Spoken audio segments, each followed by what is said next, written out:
Think about last summer. Try to find it in your memory. The heat, the long evenings, the day that wouldn't end. Now think about the entire year that came after it. The whole year probably feels like one long blur, gone before you noticed. You are not imagining it. Time really has sped up. And if you ask most people why, they will tell you it's because they got busy, or because they have routines now, or because they just got older. But the real answer is much stranger. Your brain has been quietly changing the rate at which it perceives reality. And the math behind it is brutal. In 1877, a French philosopher named Paul Janet was sitting in his office at the Sorbonne when he noticed something simple and devastating. To a 10-year-old, a single year is 1/10 of their entire life. To a 50-year-old, that same year is 1/50th.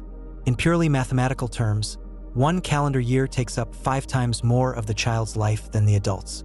Janet wrote that the apparent length of any period of life is proportional to the entire life lived so far. That summer when you were 8 didn't feel longer because it actually was longer. It felt longer because it was a much larger fraction of everything you had ever experienced. For over a century, this was the standard explanation. Philosophers and physicians repeated Janet's logic back to each other, and nobody could quite improve on it. But Janet was only describing what people felt.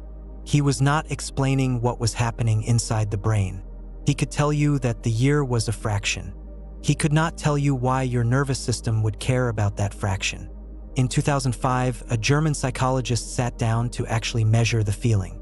And what he found made the question worse, not better. Mark Wittmann at the University of Munich gathered 499 people, ranging from teenagers to people in their 90s, and asked them how fast time was moving. He asked about minutes, hours, weeks, months, decades. The pattern that came back was uncomfortable. For short intervals, 1 minute, 1 hour, the perception was the same at every age. A minute felt like a minute whether you were 15 or 70. But for the long intervals, something broke. People over 50 consistently reported that the last 10 years had passed faster than the previous 10. Teenagers did not.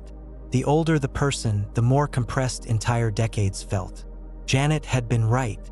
The acceleration was real. And now it was measurable. Then in 2019, a Duke University engineer named Bejan published something stranger. He came at the question not as a psychologist but as a physicist. And his conclusion was that time isn't speeding up at all. Your brain is slowing down. According to Bejan, the human mind builds its sense of time from a stream of mental images. Each new image is one tick of the internal clock.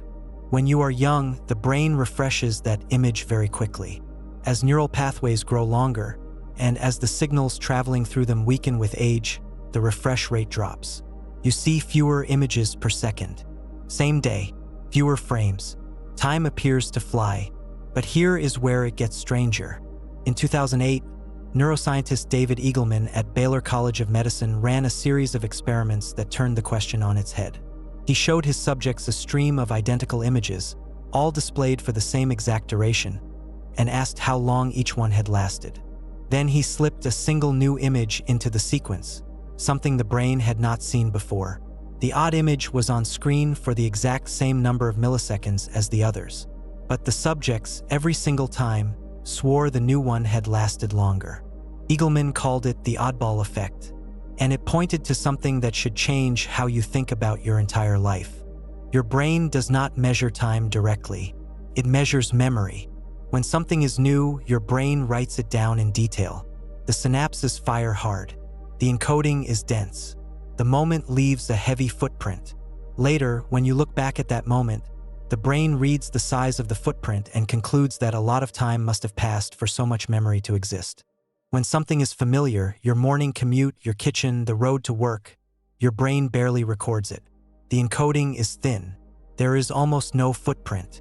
And when you look back, your brain finds nothing there. It assumes nothing happened.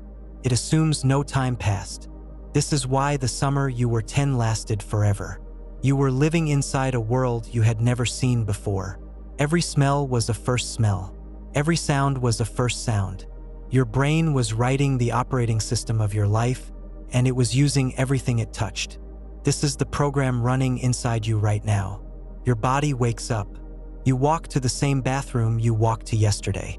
You make the same coffee. You drive the same road, past the same buildings, to the same job, where you have the same conversations about the same things. Your brain, scanning all of this, finds almost nothing worth recording, compresses the entire day into a thin file. Then the next day and the next and the next.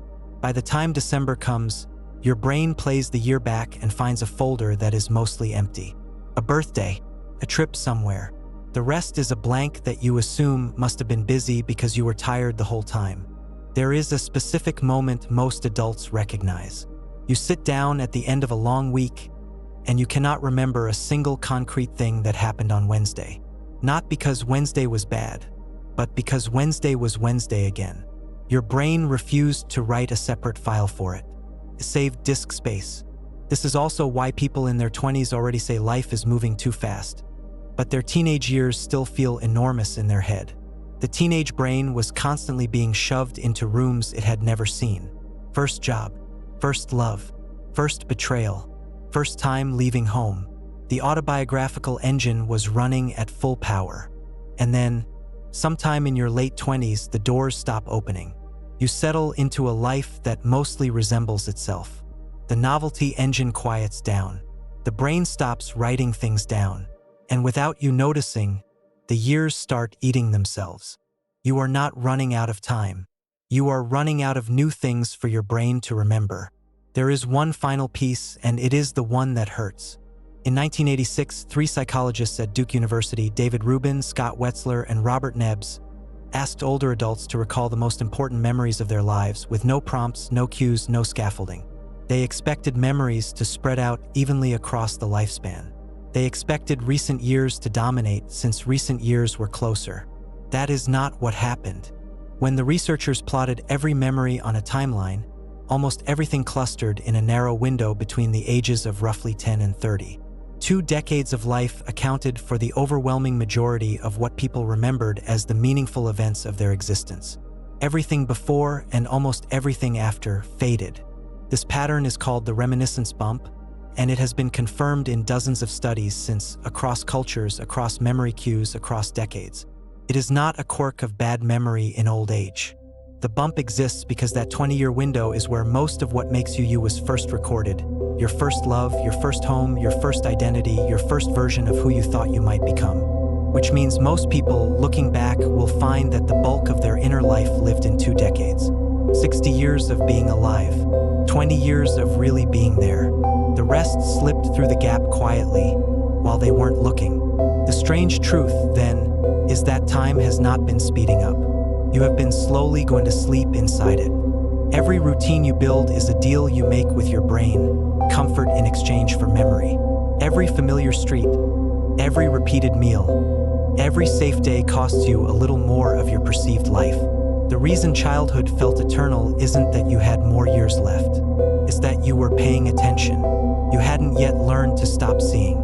Somewhere out there, there is a version of this year you could still remember in 30 years. You would just have to do something your brain hasn't seen before. Something that forces it to start writing again. You have one life. You are awake for some of it. The question is how much?